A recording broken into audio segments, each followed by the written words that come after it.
Guys, we have a really good topic to talk about today, and it is from Jeremiah. So if you have your Bible, you know, get it out. Let's talk.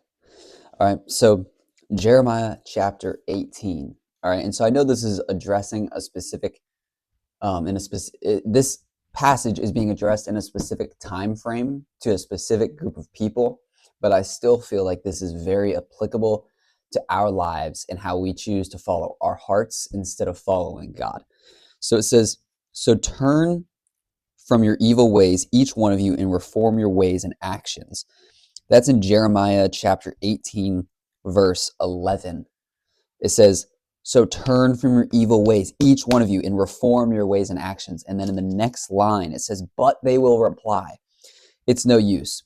We will continue with our own plans, and we will all follow the stubbornness of our evil hearts. It just sounds so like sometimes I just be reading like Old Testament and I'm looking at like humans, bro, and how they act and how they talk. And it's actually sometimes hysterical because it's like they literally just say they're just gonna follow their sin. They're gonna follow what's comfortable. They're gonna follow their heart. You know what I mean? Um, there's so much wickedness in the Bible, in like the Old Testament specifically, with human beings and the things they were doing, burning incense.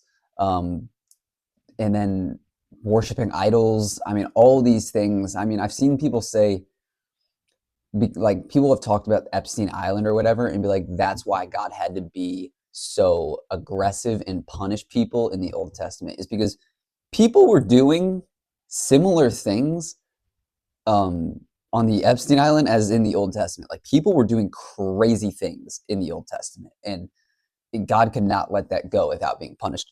So anyways, what's my point here? It's no use. We will continue with our own plans and we will all follow the stubbornness of our hearts. Has following your heart ever brought you like closer to God? You know what I mean? Because I know this may be like contradictory or a radical statement, but our hearts often lead us to sin. Our flesh leads us to sin. Following that desire in our quote unquote heart, our deepest emotion, doesn't always lead us to the most godly place. We need to walk by the Spirit, not by our hearts. We need to walk according to where God is calling us, not according to where our hearts are calling us. My heart called me to many different places in my life, and I'm only 20 years old. But 2 years ago, I wanted to be a model. My heart was calling me to go be a model. That's not where God was calling me. Your heart calling you somewhere else could look very different from where God's calling you.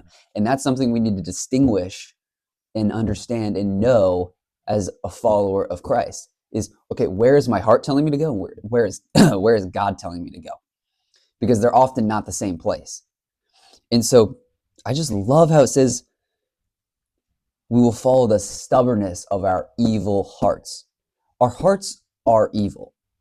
We do things for the benefit of ourselves. A lot of things are just transactional, you know what I mean? Like loving somebody else according to our hearts is often transactional. You know, what can someone else do for me? And if they do something for me, I'll do something good for them. But God's love is unfailing. God's love is unconditional. You know what I mean? So remember that as you're on this walk with your journey with Christ, make sure you're following God and not what the world says to follow, which is your heart. And your heart often leads you to sin. I'm just going to keep it a buck. It leads you to sin. It leads you to these places that feel comfortable to your flesh, that can often lead to temptations, to take certain money grabs, lustful things, like all these things. Follow God, not your heart. Your heart changes, God doesn't change. Your emotions change, God doesn't change. Remember that. All right. Love you guys. See ya.